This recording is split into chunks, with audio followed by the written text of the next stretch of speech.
이제 하나님 말씀은 마태복음 9장 1절로부터 8절 말씀입니다. 1절부터 8절 말씀 우리 한 목소리로 읽겠습니다. 예수께서 배에 오르사 건너가 본 동네에 이르시니 침상에 누운 중풍병자를 사람들이 데리고 오거늘 예수께서 저희의 믿음을 보시고 중풍병자에게 이르시되 소자야 안심하라 내 제삼을 받았느니라. 어떤 서기관들이 속으로 이르되 이 사람이 참남하도다. 예수께서 그 생각을 아시고 가라사대 너희가 어찌하여 마음에 악한 생각을 하느냐. 내 제삼을 받았느니라 하는 말과 일어나 걸어가라 하는 말이 어느 것이 쉽겠느냐. 그러나 인자가 세상에서 죄를 사하는 권세가 있는 줄을 너희로 알게 하려 하노라 하시고 중풍병자에게 말씀하시되 일어나 내 침상을 가지고 집으로 가라 하시니 그가 일어나 집으로 돌아가거늘 무리가 보고 두려워하며 이런 권세를 사람에게 주신 하나님께 영광을 돌리니라. 아멘. 우리 기독교의 그 신앙과 신학을 잘 녹여서 소설 작품으로 이렇게 완성시키는 그런 대문호가 있습니다. 러시아 소설 작가인 도스토옙스키. 이 사람이 쓴 위대한 문학 작품 까라마조프가의 형제들에서 여기에 보면 한 여자를 놓고 파렴치한 아버지와 방탕한 자식 간의 싸움이 벌어지는, 그리고 그 아버지로부터 돈을 뜯어내기 위한 그런 줄다리기, 그리고 결국 둘째 아들 도사로 인해서 아버지를 죽이는 살인극이 이 소설의 내용으로 전개가 되어지죠. 여기에는 우리 인간 세계에서 세상에서 볼 수 있는 모든 위선과 증오, 갈등과 비겁, 그리고 거짓말이 난무합니다. 경솔하고 난폭하고 육정이 강하고 성미가 급한 남봉꾼 첫째 아들 미자가 신앙의 열정을 가진 순진하고 그리고 진지한 성격의 소유자 막내 알료사에게 이런 말을 합니다. 알겠니 알료사? 내가 바로 그 벌레란 말이다. 아니 우리 카라마조프가 일가는 모두 그런 인간들이지. 그래서 선사 같은 너희 내부에도 그런 벌레가 살고 있어서 내 피 속에 폭풍을 일으키는 거야. 폭풍이고 말고 정욕은 폭풍이니까. 아니 폭풍보다 더하지. 나는 원래 학식이 없는 놈이지만 여기에 대해 여러모로 생각해 보았어. 정말이지 신비가 너무 많아. 내가 참을 수 없는 것은 고상한 마음과 뛰어난 지혜를 가진 인간이 마돈나의 이상을 품고 출발했다가 결국 소돔의 이상으로 끝나고 만다는 사실이야. 너 이 비밀을 알고 있었니?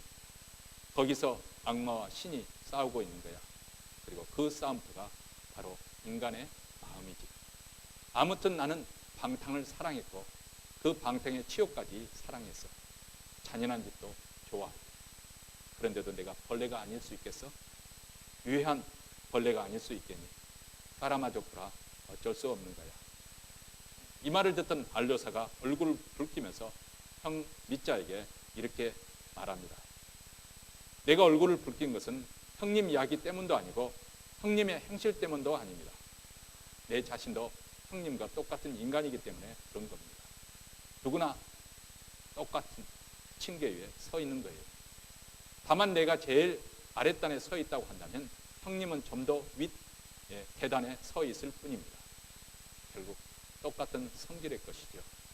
맨 아랫단에 발을 디딘 자는 언젠가는 반드시 맨 윗단까지 올라가기 마련이니까요. 여러분 여기 까라마조프가의 형제들이라는 이 작품을 읽으면 이렇게 세상에 추하고 또 파렴치한 사람들이 있을까에 대해서 미워하고 분노하고 저주를 하지만 그들의 모습이 바로 다름 아닌 내 자신의 모습이고 또 우리 모든 인간의 모습이라는 거죠. 우리 안에도 까라마조프 이 피가 있다는 것입니다. 그래서 때로 다른 사람들을 손가락질하면서 저 사람 참 못됐다. 저래가지고 저런 죄를 짓고도 천국에 갈 수 있을까 하고 말하지만 실상 그 누구도 다른 형실로 천국에 갈 사람은 아무도 없습니다. 성경 로마서 3장 28절에 모든 사람이 죄를 범하였으면 하나님의 영광에 이르지 못하더니 이렇게 말씀하고 있는 이유가 여기 있는 거죠. 다시 말해 인간의 기준에 봤을 때는 좀 더 선량한 사람들도 분명히 있고 또 양심적으로 도덕적으로 착한 사람들도 분명히 있지만은 그러나 하나님의 거룩한 법에 그 법을 깨뜨리지 않은 사람이 어디 있으며 하나님의 거룩한 그 기준에 도달할 사람이 어디 있겠습니까? 여기에 바로 우리가 왜 구원을 받아야 되는 것인지, 우리에게 왜 구세주가 필요한지 우리가 이해할 수 있는 근거가 되는 것이죠. 왜냐하면 모든 사람들이 다 하나님의 기준에, 하나님의 영광에 미치지 못했기 때문에 그렇습니다.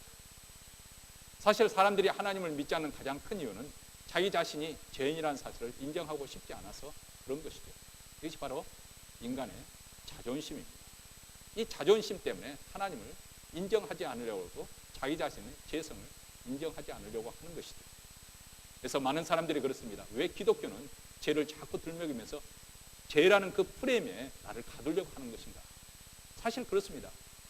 성경에 일어나는 모든 스토리, 대주제는 바로 인간이 죄라는 것이고 그 인간의 죄의 삶 가운데서 우리를 해방시키기 위해서, 자유케 하기 위해서 구세주가 오셨다는 것이 바로 성경의 대주제입니다.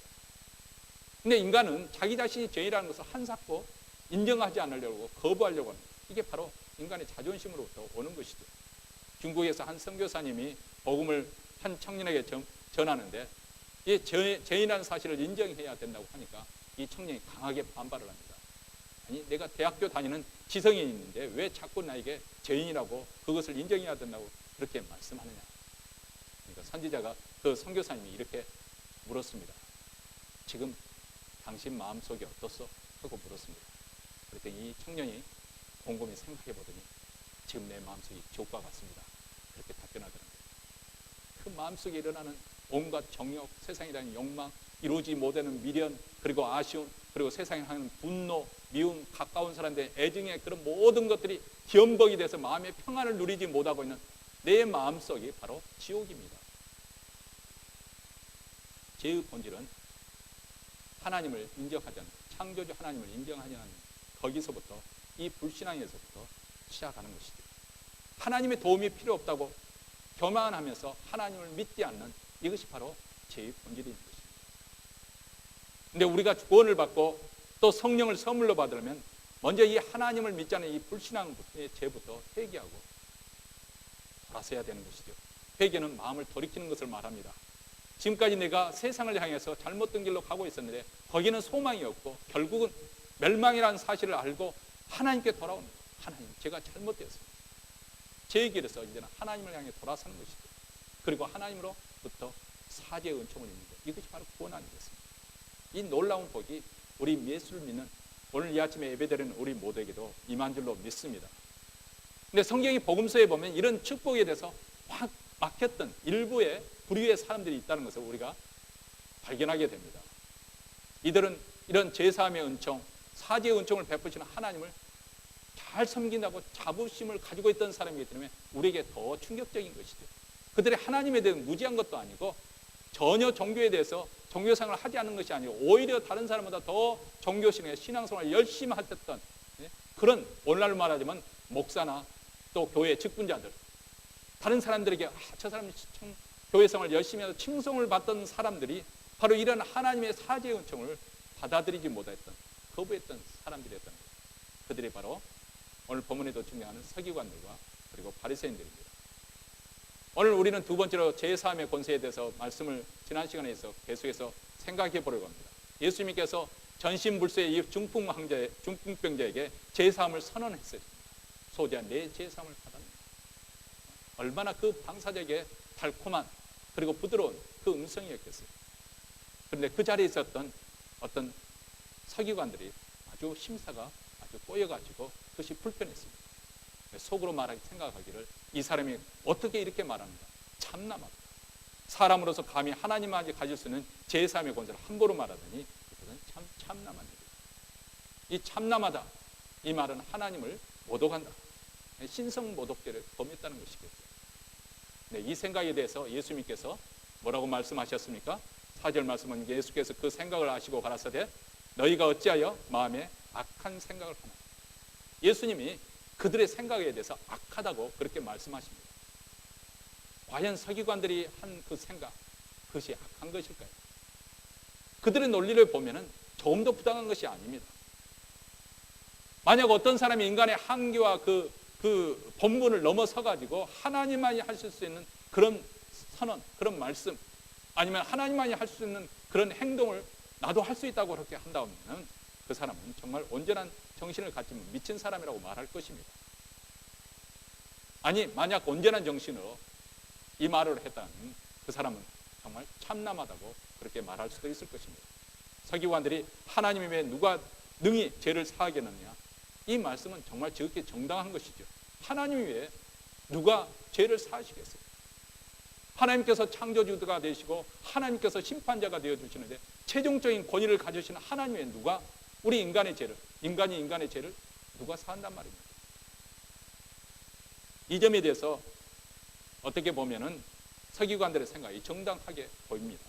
그런데 예수님께서는 그것을 악하다고 그렇게 말씀하십니다.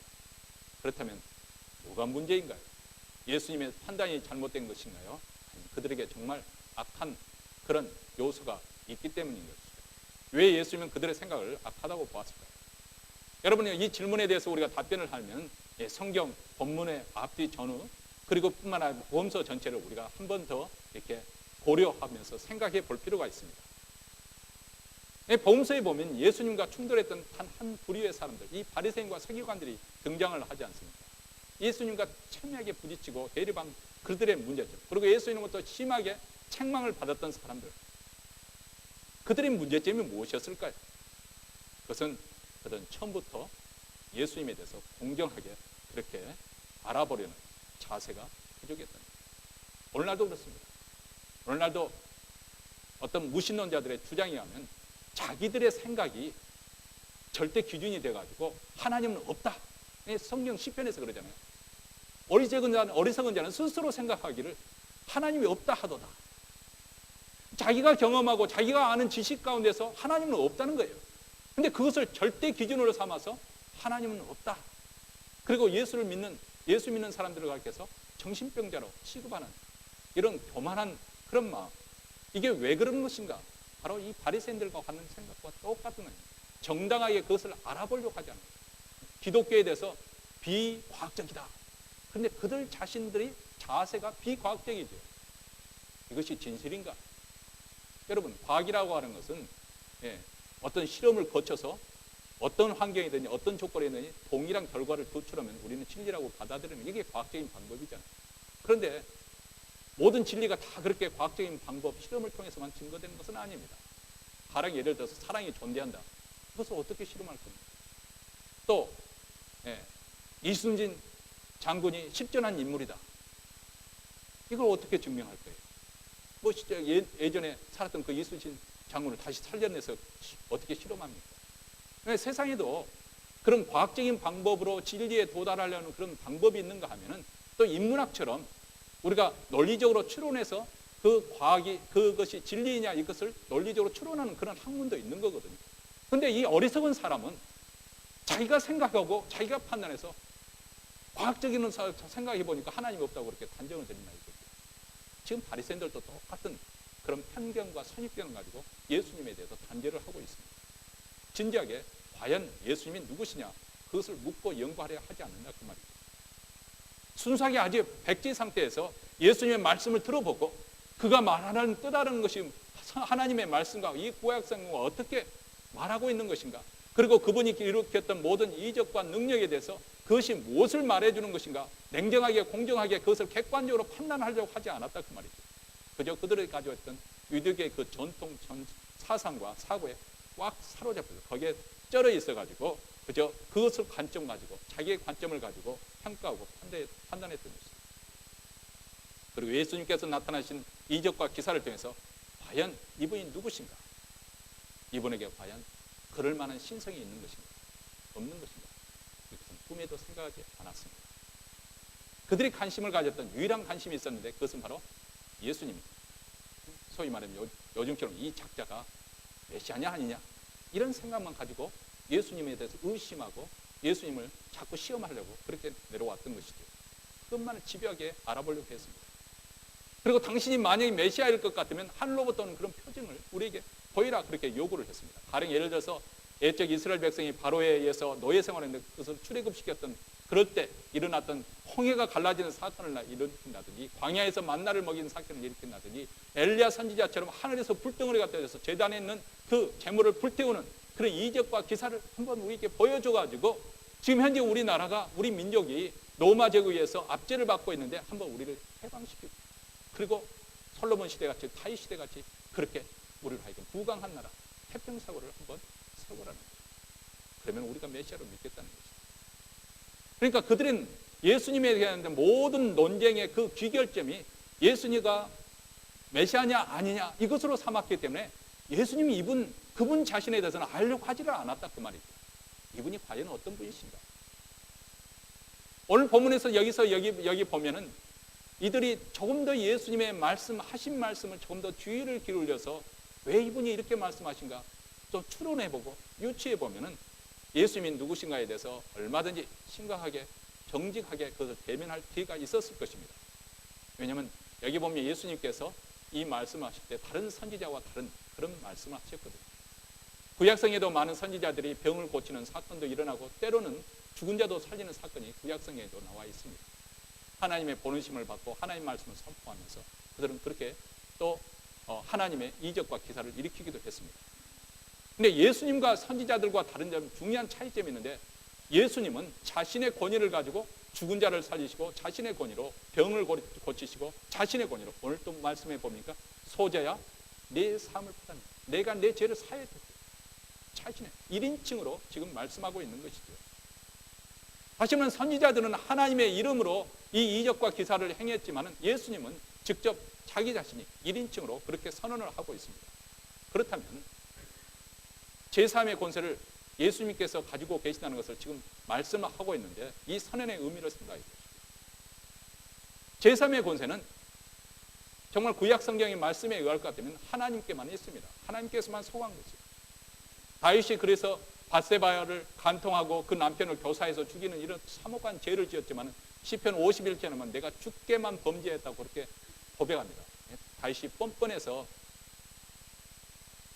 그렇게 그 우리아 집안을 풍지박산냈고 뻔뻔해서 하나님께만 범죄했다고 그렇게 말하는 것이 아닙니다. 모든 죄의 본질은 하나님께 범하는 것이라는 것을 다윗은 알았기 때문에 그렇습니다. 형제를 사랑하라 말씀하신 분이 우리 하나님이십니다.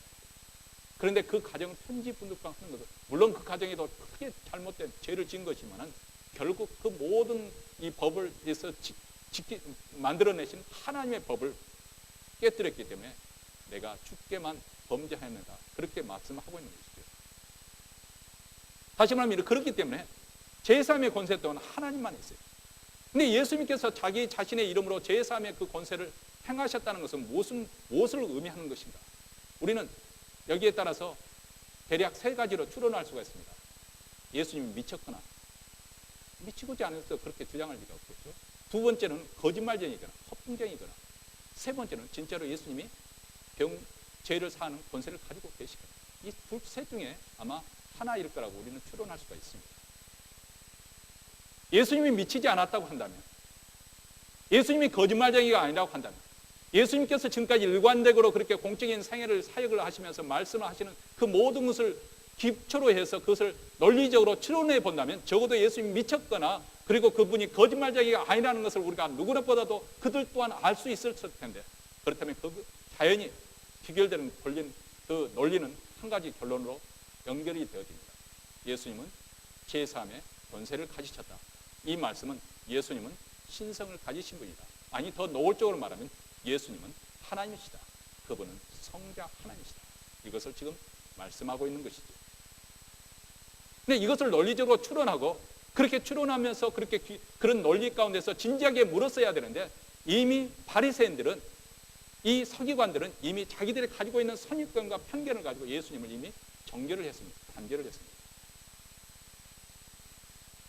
왜 예수님께서 이렇게 굳이 갈등과 의심을 불러일으킬 수 있는 그런 도발적인 선언을 하신 것일까요?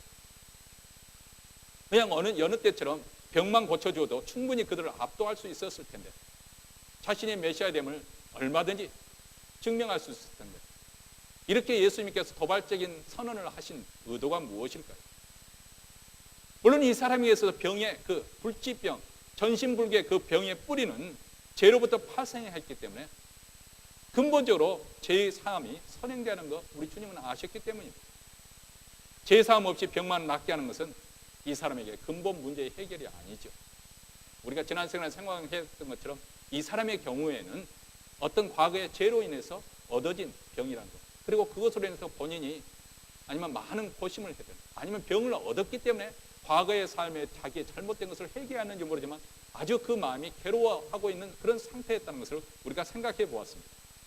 그렇기 때문에 이 사람의 근본적인 문제 해결은 제사함이 선행이 되어져야 되는 거예요. 예수님께서 병 낫기 전에 소자야 내 안심하라, 내 제사함을 받았느니라, 이렇게 선언하신 것입니다.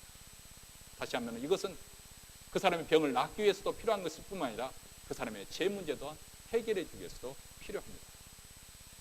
예수님의 이러한 선언에 대해서, 이러한 의도에서 서기관들은 공정하게 알아보려고 하지 않았습니다.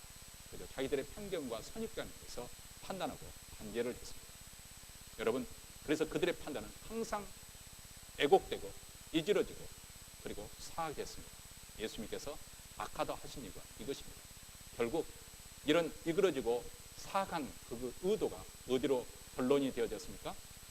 무지한 자 예수 그리스도를 십자가에 못 박도록 끌고 갔습니다. 살인죄를 범한 것입니다. 얼마나 무섭습니까? 여러분, 복음이 우리에게 가져다 준 중요한 축복 중에 하나는, 예전에는 우리가 복음을 받아들이지 못할 때 우리 조상들은 산에 가서는 산신령에게 절을 하고, 바다에 가서는 바다신령에게 절을 하고, 큰 나무 밑에서 구슬을 하고, 또 강가에서 구슬을 했습니다. 두려우니까. 모든 귀신들에도 두려움을 가지고 그런 미신적인 행위를 했습니다. 그러나 복음은 우리로 하여금 그런 공포로부터, 그런 두려움으로부터 자유케 하는 거예요. 그러나 복음이 가지는 가장 큰 축복이 무엇이냐?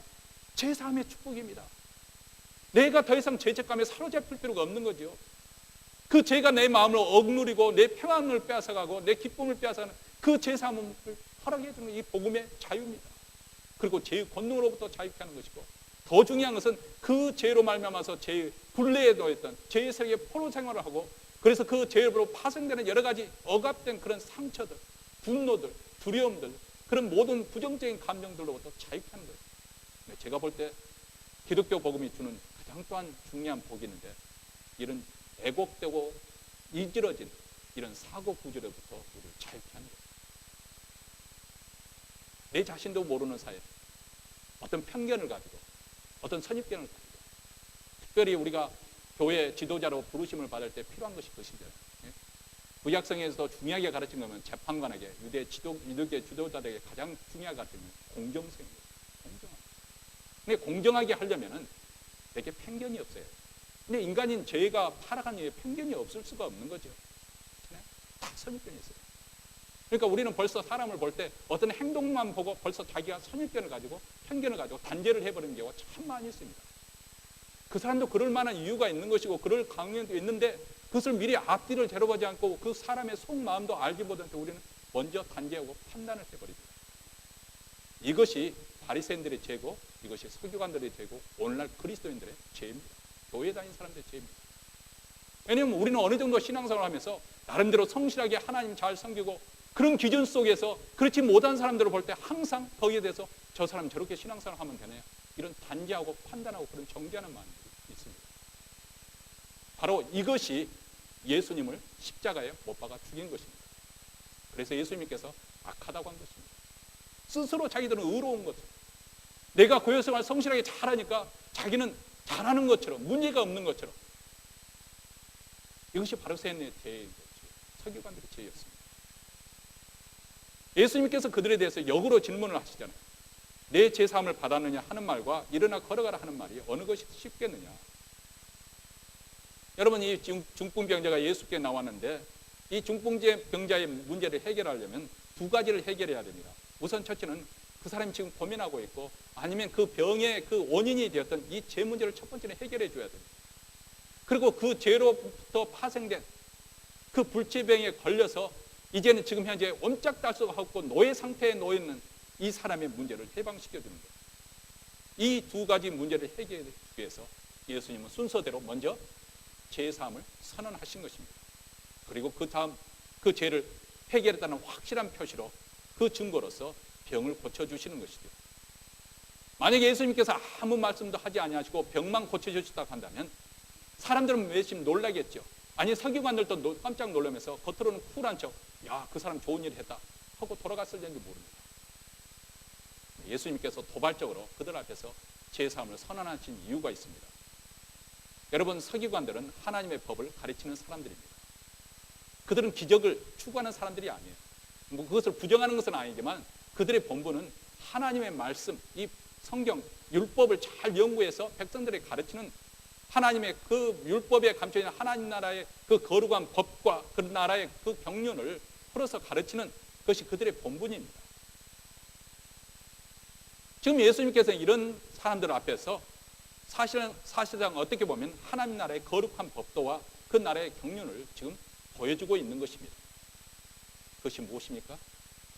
바로 이것은 우리가 제사함을 받고 하나님께 나아가 하나님과 신령한 교통, 교제를 가져야 한다는 것입니다. 그래서 그 나라가 우리에게 임하고 그분의 통치를 받는 그런 아름다운 역사가 일어나는 것을 지금 바리새 서기관들에게 보여주고 있는 것입니다. 여러분, 성경 전체에서 가르치고 있는 건 바로 이것이 중요한 주제입니다. 우리 생각에는 가난한 사람에게는 돈 문제가 해결되면 다 될 것 같고, 병든 사람의 병의 문제가 해결되면 다 될 것 같고, 또 뭐 성공하기를 원하는 사람은 성공만 하면 문제가 다 해결될 것 같지만은, 그러나 인간의 이 세상의 죄가 역사하는 이상 죄 문제가 해결되지 않으면 근본적인 문제가 해결되는 것은 결코 아닙니다. 이 불치병자에도 마찬가지예요. 병만 고친다고 해서 그 사람의 문제가 근본적으로 해결되는 것은 아니라 그 말입니다. 우리 생각에는 그것이 우선적인 것처럼 보이려는지 모르지만 하나님의 경륜, 하나님 나라의 입장에서 때는 병 고치든 안 고치든 어차피 병 고치면 이 땅에서는 또 죽습니다. 그렇죠? 나이가 들고 또 노쇠해지고 또 병이 들면 또 죽기 마련이에요. 병 든다고 해서, 병 고침을 받는다고 해서 계속 사는 것이 아니잖아요. 그렇다면 가장 중요한 핵심은 뭐냐면 우리가 제사함을 받고 하나님의 백성이 되어서 하나님과 함께 영원히 거하게 되는 거예요. 영원한 운명입니다. 이것이 중요한 거예요. 병이 있든지 없든지, 전신불구이든지 아니든지 그것이 우선순위가 아닙니다. 가장 중요한 문제는 죄는 우리 인생이 어떻게 하면 하나님 앞에 나아갈 수 있는가, 거룩하신 하나님 앞에 우리가 나아갈 수 있는 것인가, 그리고 제사함 받고 하나님과 거룩한 교제가 이루어지고 그 하나님의 은혜 가운데서 우리가 살 수 있는가, 이것이 우리 믿는 사람의 가장 중요한 문제입니다. 그리고 어떤 면에 보면 이스라엘 백성이 태동하면서 시작하면서 가장 중요하게 다루는 문제이기도 합니다. 여러분, 출애굽기 한 이스라엘 백성들에 보면, 출애굽기에서 보면 하나님께서 성막을 지으라고 그 모양을 하나님께서 직접 디자인하는 것을 모세에게 가르쳐주고 모세가 통해서 그 짓게 하시지 않습니까? 성막이 무엇입니까? 하나님이 죄인들과 함께 하시겠다는 거 아니겠어요? 거룩하신 우리 하나님께서 이스라엘 백성들과 함께 하시겠다. 그 진중, 이스라엘 백성들이 텐트 생활을 하고 있는데 그 진 한가운데 성막을 지음으로써 그 가운데 하나님의 영광이 임하게 되고, 그것은 무엇을 우리에게 말하면 하나님이 죄인들과 함께 하시겠다는 거예요. 그리고 난 다음 그들에게 제사제도를 주잖아요. 왜 제사제도를 주는 것입니까? 그 성막을 지었지만 하나님의 그 영광 가운데 있지만 어떻게 그 거룩하신 하나님 앞에 우리 인간이 나아갈 수 있는가? 이 죄 있는 우리 인간이 어떻게 나아갈 건가? 그것이 바로 제사법입니다. 그리고 절기와 여러 규례들을 통해서 하나님과 신령한 교통, 하나님의 다스림 속에, 그래서 하나님께서 주시는 그런 복과 하나님께서 주시는 그 생명을 누릴 수 있도록, 이게 바로 성경에 나와 있는 내용이고, 특별히 우리가 레위기서에 보면 가장 중요한 두 가지를 말씀하고 있죠. 죄 있는 백성이 어떻게 하나님께 나오느냐, 두 번째로는 하나님 앞에 나온 백성이 어떻게 하나님과 이런 신령한 교제를 통해서 하나님의 거룩한 백성으로 살아가면서 하나님의 보배로서, 하나님의 보화로서, 또 하나님의 그 나라, 제사장 그런 나라로서, 거룩한 민족으로서, 그리고 또 하나님의 그 천하만국의 그 복의 기관으로서 많은 사람들에게 하나님께 영광 돌려드립니다. 이것이 하나님께서 이스라엘 백성들을 가나안 땅으로 불러주신, 출애굽게 하신 하나님의 계획이고 하나님의 경륜이고, 또 이것이 이스라엘 백성들이 이 땅에 존재한 그런 존재의이고 사명이기도 합니다. 그렇기 때문에 전신물서의 병만 낫게 한다는 문제를 가르친다고 해서 하나님의 거룩한 그런 경륜에 도달하게 되는 것이 아닙니다. 문제는 병이 있든지 없든지 먼저 하나님 앞에 우리가 어떻게 나아가느냐 하는 것이죠. 그리고 하나님께 가까이 우리가 나아가기 위해서는 제사함을 받아야겠다는 것입니다. 예수님께서 내 죄사함을 받았느냐 하신 것은 가장 중요하고 가장 근본적인 문제를 해결해 주기 위함인 것이죠. 병이 낫지 않아도 좋습니다. 아니, 나오면 참 좋지요. 꼭 낫기를 바랍니다. 그렇죠? 꼭 나아야 되는데 설령 낫지 않는다 하더라도 더 중요한 것이 있는데 내가 하나님과 영원히 거하는 거예요. 이 영생을 받는 거예요. 영생의 삶입니다. 이것이 하나님 나라에서 가장 중요한 문제입니다. 그러니까 이것이 가장 본질적이고 가장 근본적인 문제를 하셨는데도 불구하고 서기관들은 참남하다고 그렇게 말했습니다. 그래서 예수님께서 역으로 질문하신 것이죠. 그렇다면 어떻게 하면 좋을 뻔했느냐? 너희 생각에 이 사람의 병이나 낫게 했으면 좋을 뻔했느냐? 그러면 한번 생각해봐라. 너희 생각에 어느 것이 더 쉬울 것 같으냐? 이 사람의 죄를 사한다고 말하는 것이 쉬우느냐? 아니면 이 사람의 병이 나았다고 말하는 것이 쉬우느냐? 어느 것이 더 쉬우냐? 지금 예수님께서 서기관들에게 이렇게 역으로 지금 질문을 하신 거예요. 여러분은 어떻게 답변하시겠어요? 내 죄사함을 받았느냐, 이 선언하는 것이 쉬운 것 같습니까? 아니면 내 병 나았느냐, 그리고 병 고치는 것이 더 쉬울 것 같습니까? 저 같으면 내 죄사함을 받았느냐 하는 것이 쉬울 것 같아요. 그렇죠? 죄사함 받는 것은 하나님과 나 사이의 관계니까 겉으로 봐서는 사함 받았는데 어떠는지 모르잖아요. 증명할 수 없는 거니까 그렇게 선언하면 될 것 같아요.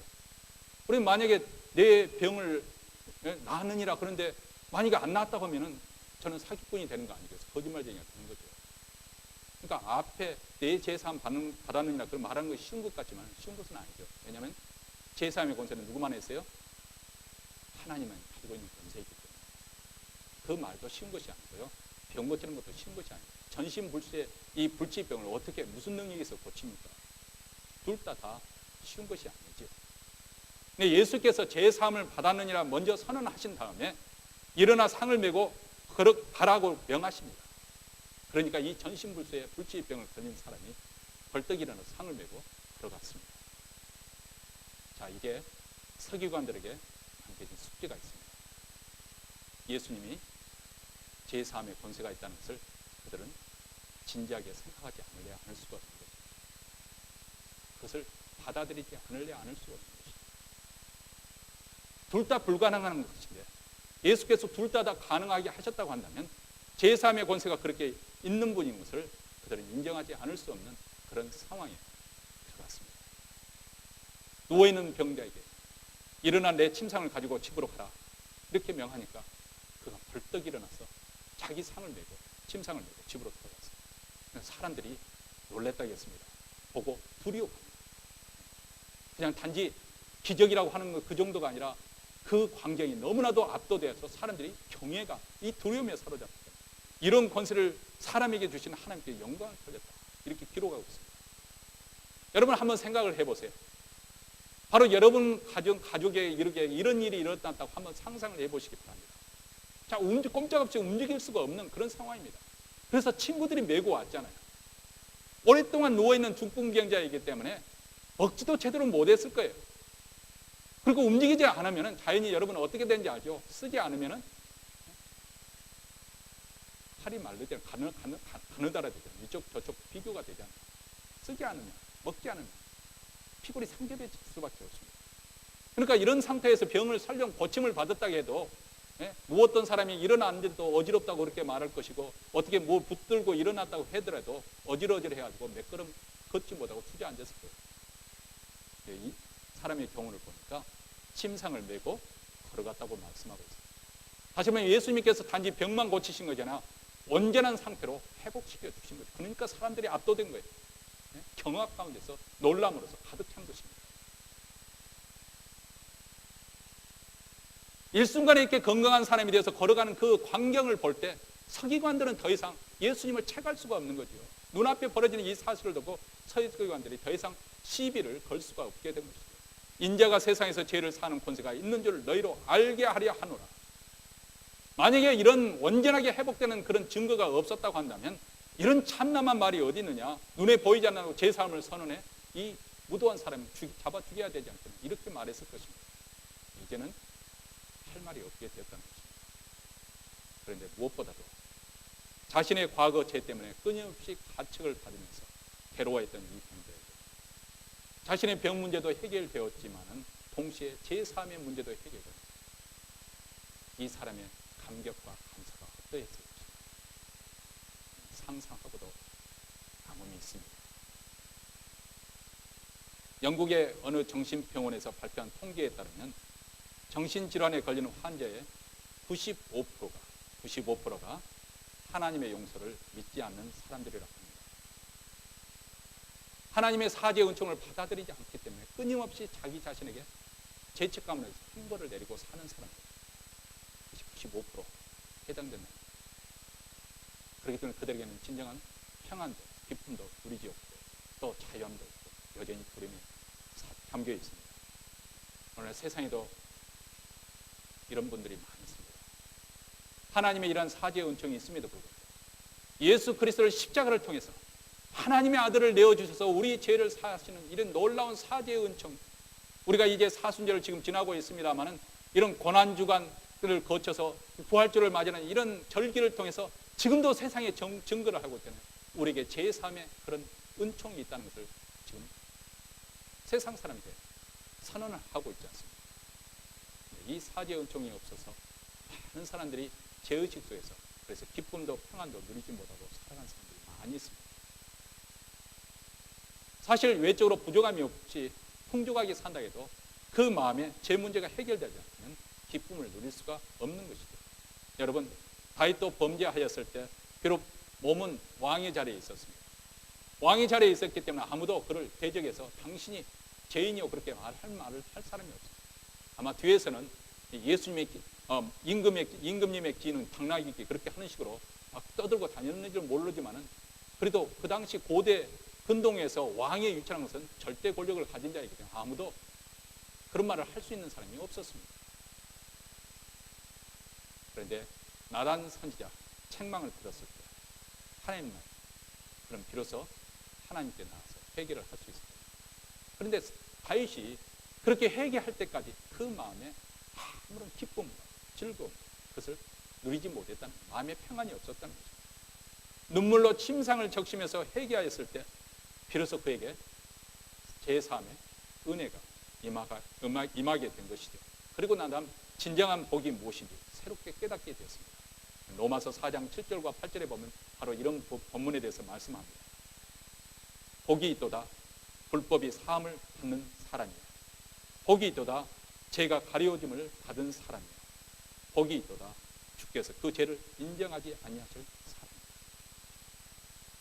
우리의 의로움으로 우리의 선행으로 우리가 어떤 도덕적으로 정말 의로워서 거룩하기 때문에 아니면 고행을 했기 때문에 수행을 했기 때문에 인격이 탁월하기 때문에 우리에게 그런 의로움이 더 입혀지는 것이 아니라 제3이 입혀지는 것이 아니라 바로 하나님의 아들이신 예수 그리스도께서 우리 제3을 위해서 이 땅에 오셨고 그 일을 완성하기 위해서 십자가에서 죽으셨다는 그분의 피의 역사로 인해서 우리가 죄로부터 깨끗함을 받고 사죄의 은총을 받게 됩니다. 이런 복을 받은 사람의 복에 대해서 이미 몇천 년 전에 다윗은 이것을 말씀을 이렇게 실어서 해주고 있는 것이죠. 여러분, 우리도 가슴에 묻어둔 죄로 인해서 고통과 고민들 예수님의 십자가 밑에 나가 죄있음 받게 될 때 다윗 왕이 누렸던 그 기쁨과 평강, 그 기쁨, 그 감격 우리도 누릴 것이 될 수가 있습니다. 여러분, 세상에 많은 기쁨이 있고 세상에 누릴 수 있는 많은 복이 있지만은 이 사죄의 은총을 누리는 것이야말로 가장 큰 복인 줄 믿으시기 바랍니다. 시편에 보세요. 시편에 보면 산천이 뛰논다 했잖아요. 산양같이 산에 있는 그 양들, 그 염소들 같이 뛰논다고 표현을 시적으로 표현을 했습니다. 우리는 그러면 시인이니까 시라고 해서는 항상 좀 과장법을 사용하든지 어떤 은유적으로 하기 때문에 그런가 보다 하지만은 그냥 여러분들이 처음 은혜를 받았을 때 그 시가 과장이 아니라는 것을 정말 실질적으로 우리가 경험된다는 것을 아실 것입니다. 우리가 제3의 그 은총이 우리에게 우리가 그 사죄 은총을 깨달았을 때 하나님의 은혜가 파도처럼 밀려오게 되고 하나님의 사랑에 감격하게 되니까 세상이 달라 보이죠. 그렇죠? 길거리 가면은 나무들이 막 바람에 나는 나무들이 하나님을 찬양하는 소리로 온 우주가 가득 차 있는 것처럼 그렇게 보여지잖아요. 새로운 피조물이 되는 거죠. 세상에 많은 즐거움이 있고 기쁨이 있지만은 이 사죄의 기쁨처럼 큰 감격도 그런 기쁨도 없습니다. 그것은 창살 없는 감옥에서 나온 기쁨이요, 사형수가 무죄 판결을 받은 기쁨이요, 죄인이 의인이 되는 기쁨입니다. 사단의 종노릇 한 데서 이제는 하나님 나라의 왕자가 되고 공주가 되는 그런 기쁨입니다. 우리는 단지 십자가 그 밑에 나와서 그 피의 권세를 믿은 것뿐입니다. 예수님의 사죄의 권세를 믿은 것뿐입니다. 우리에게 이런 은혜를 주셔서 우리를 의롭다 하시고 하나님의 자녀로 삼아 주신다는 것이죠. 더 이상 우리의 과거의 죄를 묻지 않습니다. 내가 얼마나 악독했는지 그것을 찾지 않습니다. 우리 주님께서는 그 모든 것을 다 예수님의 피로 덮어주시고 깨끗하게 해주시고, 그리고 우리에게 천국이라는 그런 미래의 소망을 우리에게 허락해 주십니다. 여러분, 우리가 사순절 절기를 지금 지나고 있습니다. 사순절이라고 하는 것은 부활하기 그 전날 예수님의 그 부활하기 전까지 해서 40일, 사순이라는 순이라는 것은 열이라는 것이군요. 4번, 그러니까 40일 동안 그 기를 제의 수요일이라고 해서 지지난주부터 시작이 되었습니다. 우리가 이 사순절 절기를 지납니다. 이 시간에 우리는 기독교의 전통적으로 이 시간에 우리의 영성을 이렇게 다시금 새롭게 하는 그런 훈련의 기간으로 삼습니다. 올해 사순절 기간을 맞아서 이 사제의 은총을 다시금 새롭게 깨닫고 자각하는 그런 은혜가 우리 모두에게 있기를 주의 이름으로 축원합니다.